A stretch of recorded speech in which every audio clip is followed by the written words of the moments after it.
Thank you very much. I appreciate it. Good to be back in Iowa. Coming through here, you know, some of my staff is not as knowledgeable as I am about Iowa. And Bob Davis saw that big orange water tank out there, and he said, "I didn't know there's that many Tennessee Vol fans out here." But we appreciate it. It's good to see you again. I've always wondered what Thanksgiving and Christmas would be like in Iowa. I think I'm about to find out. So, and we all got a lot to be thankful for. If you're like me, you got a healthy family and you're living in the United States of America. And that's a couple of things that it's not bad to start out with, I want to tell you. That's what it's all about. I've been here a lot over the years.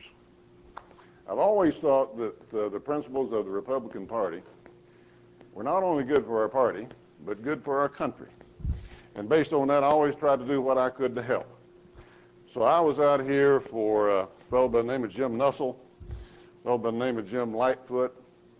When old Chuck Grassley would call, every once in a while we'd come out and do a state party event back in the old days, a long time before I ever thought that I'd be running for president.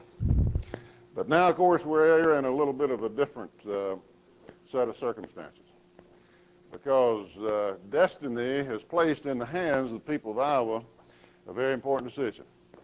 You're all going to be making some decisions first part of next year that's going to decide who's got the momentum to go into a process that very well could choose the leader of the free world. Now, that's important stuff.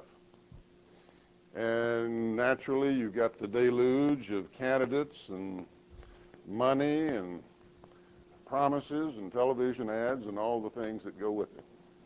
But fortunately, you all have the experience siphon through all of that and put it all into perspective and come down to the final determination and the final criteria that you'll go by, and that is what's good for this country. What's going to be in the long-term interest of the United States of America. That's what it's all about. That's why I'm here. That's why I'm running. We could all be doing other things, but there's nothing more important than leaving this place a better place than when we found it.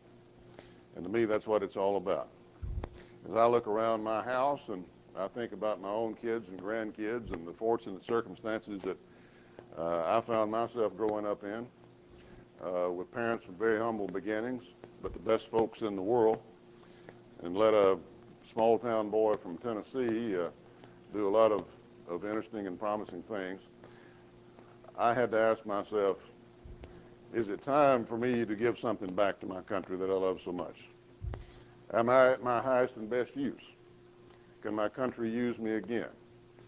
And as I look around, what kind of world are these kids going to grow up in? What kind of country are these kids going to grow up in? I think that's on all of our minds. And when I look at our country today, I think we're at a crossroads in many respects. I think that the candidates of the Democratic Party this year are being driven off to a left-wing cliff just as fast as they can. I think no matter who their nominee is, if they are elected President of the United States, we're going to move more and more toward weakness in terms of national security and more toward a welfare state in terms of economic policy. They're like that. It's like they're all in training for the NASCAR. You know, nothing but a left turn, just steady as she goes, all the way around. And they're going to wind up kind of where they started from, too, like the George McGovern days. Some of them driving a little faster than the other, but they're all going in the same direction. I don't think the United States of America is prepared to turn the keys over to the most left-wing part of a left-wing party. And that's what I'm basing everything on. That's what we've all got to work together on in this country. We grew up with certain principles and certain understandings in this country, but everybody in here did. It used to be kind of a given that we achieve peace through strength and the determination of the American people. We grew up with the assumption that respect for the sanctity of life went without saying.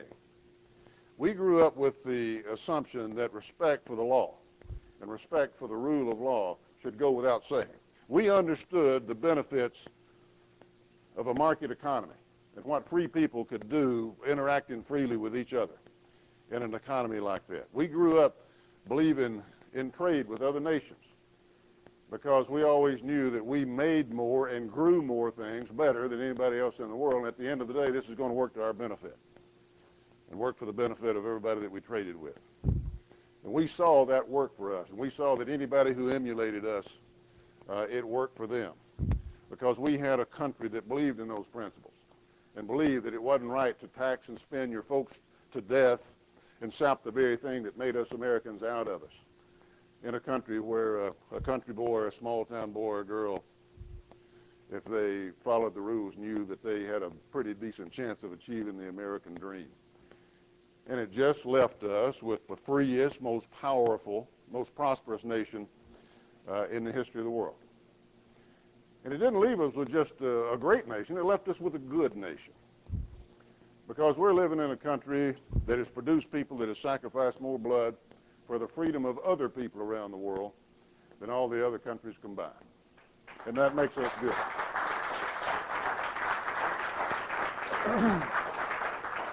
And we stood on these principles, and we had these successes based upon what I consider to be strong, common sense, conservative stances based on conservative principles that have stood us so well in the years since the founding of this country.